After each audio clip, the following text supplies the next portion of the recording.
Phoenix here, back with Matchday 13. Got all the fixtures covered, back from Sweden. The Champions League, it didn't go exactly according to plan, but we reviewed all the footage. We've seen exactly where we went wrong. It was very unfortunate, some of the games. Very unfortunate, but now we pick up the pace. Not to make excuses, but the time I didn't have because I was traveling and I couldn't put the usual 2 hours 50 minutes per game that I usually put in, so that got diminished to like 45 minutes. But no excuses. We'll be back this weekend stronger than ever before. I had so much time on the plane to analyze all the matches in even greater detail than usual, to be able to then submit all the information into the algorithm. On average 3 hours and 50 minutes per match, the most we have ever put in any weekend match day video, basically. It doesn't matter, it's World Cup, Club World Cup, Euros, the most we've ever put, so we're leaving no stone left unturned. Let's begin immediately with today's fixtures, of course, because I am recording this on a Saturday to maximize the amount of time we could get. Manchester City versus Leeds.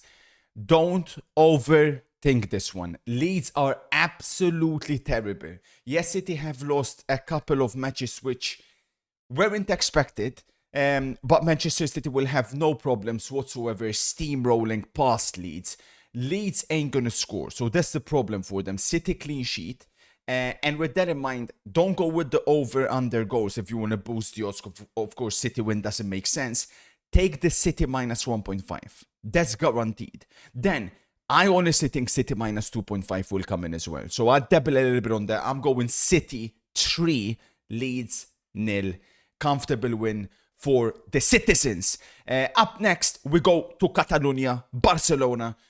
Big win for them last week in the new stadium. They'll be back there again, obviously, but they did suffer a midweek defeat against Chelsea. A little bit of a humbling one, I must confess. I've seen the full game in its entirety after the highlights. Chelsea were definitely the better team, but it's always Barca were also the creators a bit of their own demise in that regards. With Barcelona's team news, Pedri is coming back, but I don't think he'll start. Rafinha should get his first start. And then it's projected that it'll be Ferran Torres leading the line. But these are exactly the type of games he shines in. The problem for Alaves in this game is, in order to cause Barca problems, you have to make them respect your attack. Alaves have no attack. Haven't scored in the last 2 games. Very low scoring team, especially after losing their star striker last season.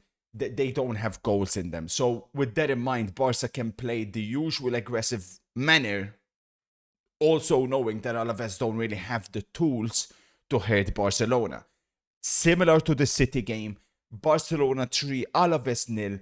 Don't take the both teams to score. Don't take the over as much. Just go Barca minus 1.5 because that's guaranteed. But like I said, I think the minus 2.5 will come in. But Alaves don't have goals in them, so that's why I urge caution on over. Next up is there's a couple of big games here which we'll be covering live on stream. Monaco, PSG, Leverkusen, Dortmund, so make sure you tune in for those. But the next game that has been put through the algorithm is Juventus versus Cagliari. Juventus with for me, surprising win against Bodo Glimt midweek in Norway, in the very cold Norway. Of course, this is following the Champions League match day. Cagliari have been good against the strong teams away from home. You know, Napoli needed a last-minute winner. They drew away to Como. This is a team that will make life difficult. But Jeremina is out, and he is the heart and soul of this team, or at least he's a big question mark, but it's not looking like he's going to start this game. Spalletti's Juventus, they're starting to play more the way Spalletti wants to play. You can see his ideas are starting to come true. Yildiz, who was massively off form, was unplayable against Bodo Glimt. And obviously they have the numbers in attack. I've got Juventus to win this game. A bit, again, similar. Cagliari don't really have the tools to cause problems to Juventus at the other end. Take Juventus to win. No both teams to score would be my tip. I'm going Juve 2, Cagliari 0. Up next is the game in well, another game in Italy between Milan and Lazio. Now, Lazio are starting to come into their own. They lost that game against Inter, but other than that, as you can see, they're not conceding goals. And after a very rocky start, with no transfers, remember, in the summer, they have started to play similar to the Juve Spalletti one for their managers. Sarri's ideas are starting to come in more and more. And when you look at these two teams, there's one immediate news. Pulisic, rumored to be out. He ain't going to start. And Pulisic is at the moment Milan's most dangerous attacker. Rabiot will start. And of course, Milan will look to continue building from the back. There's no doubt about it. They got very lucky against Inter, right? I'm not just saying that as an Inter fan. They got ridiculously lucky. Lazio defensively also very strong. But going forward, I firmly believe that Lazio attack is better than Milan's one at the moment. Isaksen and Zaccagni, when you play against the back three, they can definitely, if they stay wide, force the Milan centre-backs when the wing-backs push up to have to go wide and space will open up. I don't see a way Milan win this game. Even though under Allegri they've looked stable, with Pulisic especially not starting, even if he comes off the bench, I think this is a nightmare matchup for them. Lazio not only are strong defensively, but they have the tools to hurt them. Take the Lazio double chance if you want to play it safe. You can also boost that a little bit with no both teams to score, because I don't believe in any way there'll be both teams scoring in this game. I believe I'm going for the upset. I think Lazio have more than what it takes to win this game. A disappointing game for Milan. I'm going Milan 0, Lazio 1. Very low scoring. Again, take your pick. Under 2.5, no both teams to score. Lazio double chance. Take your pick. They are all coming true. Next up is Spurs versus Fulham in the evening. Fulham have been absolutely terrible away from home. Spurs, of course, in a little bit of a mini crisis. Well, it is a mini crisis for sure. Now, I watched the Spurs game against PSG in its full entirety, and I must confess, there's a lot of positives. I don't want to see this freaking lineup. Spurs have to stick with their 4-4-2. Bergvall has to play, and I hope, and maybe this one's a little bit more accurate, that that's going to be the case. Bergvall, Archie Gray, they have to play. You cannot continue with the Palinia Bentancur. They're rumored there's going to be Odobert, Simmons, Kudus behind Colomwani. For me, absolutely crazy. Bergvall has to start. Richarlison has to start. I told you Colomwani will come good. He's had a fantastic game against PSG. Romero, of course, is out, but I think Danso can fill in. It's a concern how many goals Spurs are conceding. So I don't see they'll keep a clean sheet in this. I think both teams to score is a given, but Spurs should be able to win. I'm going Spurs 2, Fulham 1. If they play the players that need to play, Spurs will win this game. Spurs to win, over 2.5, both teams to score. You can combine those nicely, or just flat out go Spurs to win. Then we move on to Super Sunday, where it's an action-packed Super Sunday.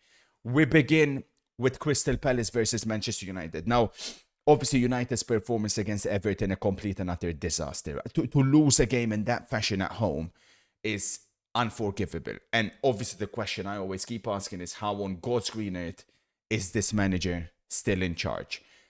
It's the same system, but of course, Palace's system is works significantly better than United, because Glasner is a much better manager than Amorim. If Palace didn't have that game on Thursday against Strasbourg away, I'll be very confident in a Palace win.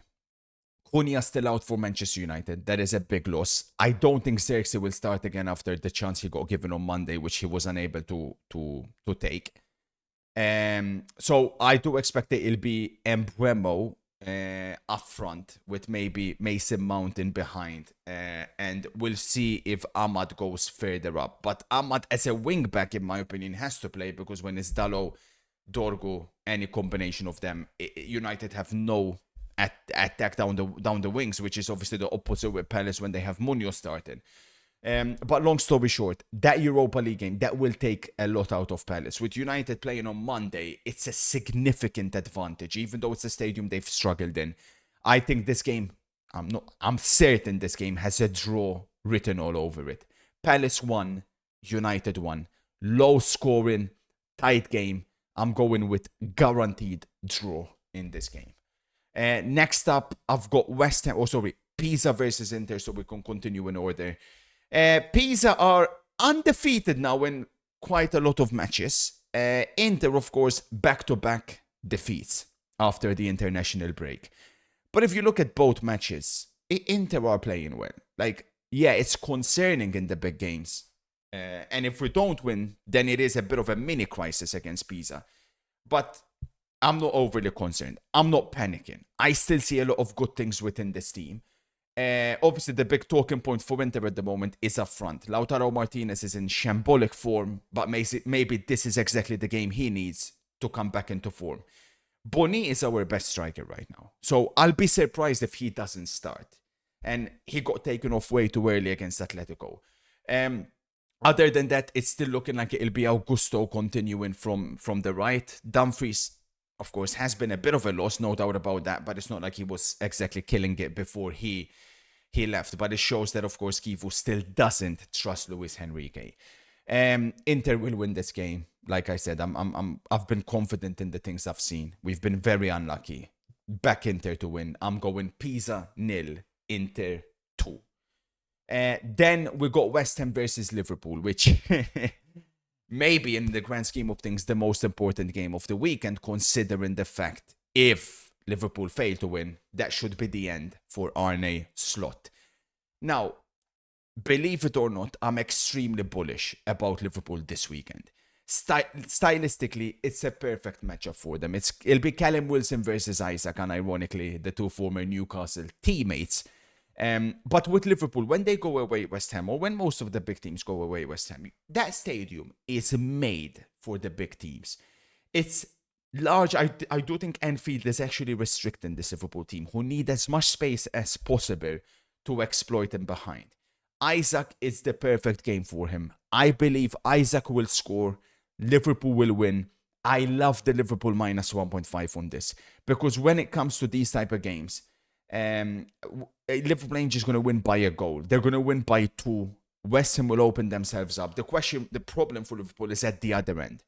But I do believe Liverpool will come good. I'm going West Ham 1, Liverpool 3.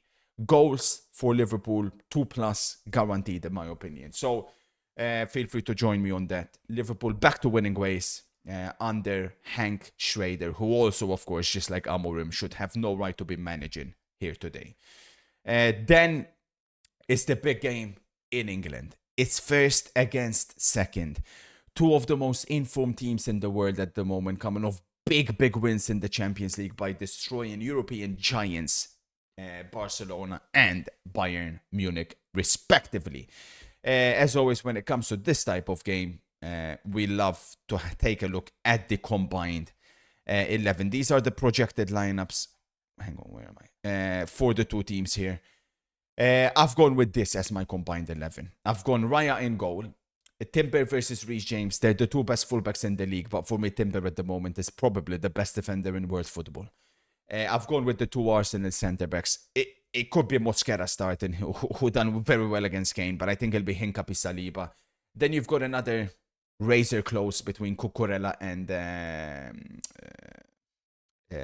Calafiori, who I also think Calafiori has been probably the best left back in the Premier League this season. But Cucurella maybe just about edges him in Champions League performances. So all in all, I went Cucurella just about.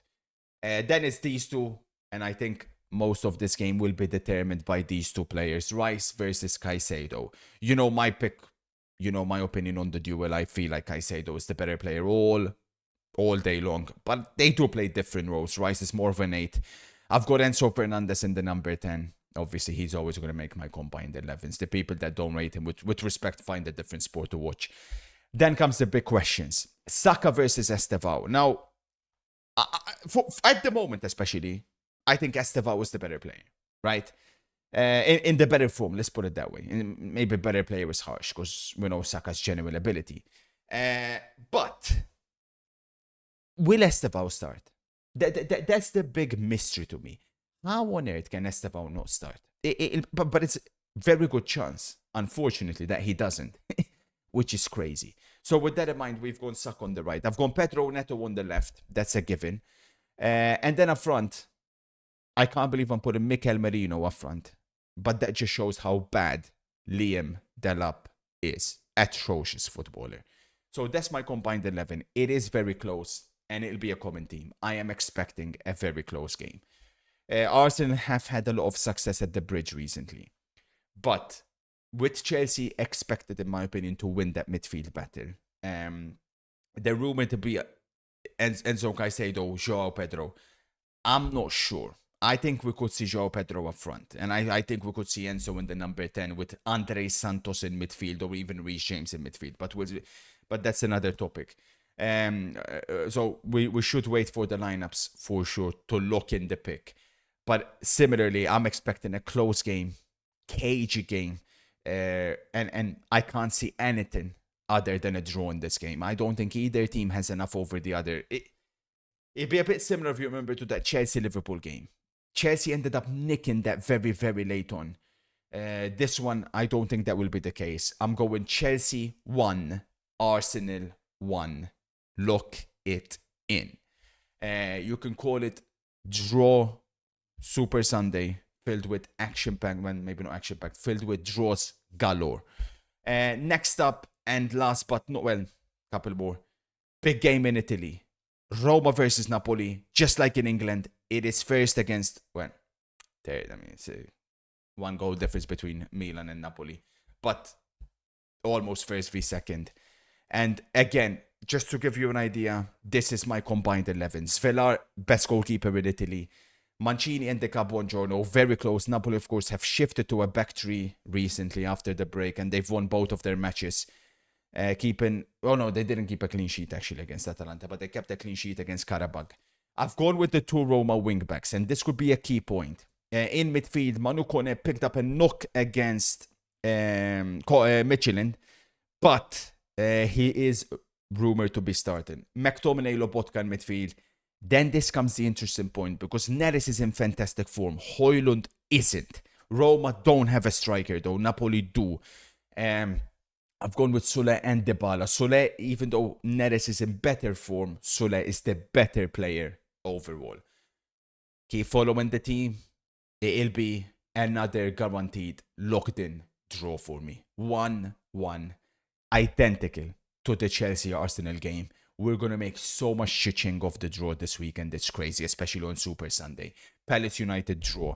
Roma-Napoli draw. Chelsea-Arsenal draw. Lock every single one of them in. Next up, and last but not least, is Real Madrid's trip to Girona. They talk about crisis in Real Madrid. Crisis. They're top of the league. They've just beaten Olympiacos. Mbappe's got 4 goals. Vinicius looked good. That combination looked very good. I doubt we'll see Rodrigo started. They did drop points against Elche. Girona have been a team that have been struggling to find their identity. They're trying to go a little bit more defensive. They've shifted continuously between a back 3 and a back 4. I think ultimately it's a nightmare matchup for Girona, because they don't have the players that will be able to contain Real Madrid's front line. Can they themselves cause problems? Yes. I think Madrid matches at the moment are guaranteed both teams to score. There's some questions at the back for them. I think Chouameni will probably start centre back, but that aside, it'll be Bellingham, Güler, and Mbappe, Vinicius guaranteed to start, and I don't see who can stop those front 4 for Girona. I've got both teams to score. Real Madrid 3-1 win away. We went with the handicap last week. It failed spectacularly. I think I'll take Real Madrid plus both teams to score on this occasion. It'll be either 2-1, 3-1. We'll go with the 3-1. I can't wait for this weekend. Let's get back to the watch-alongs. I'll catch you guys live on stream. We'll be covering all the other games as well. Incredible amount of ching to be made. Let me know anything you disagree with. I'll catch you in the streams. Phoenix out.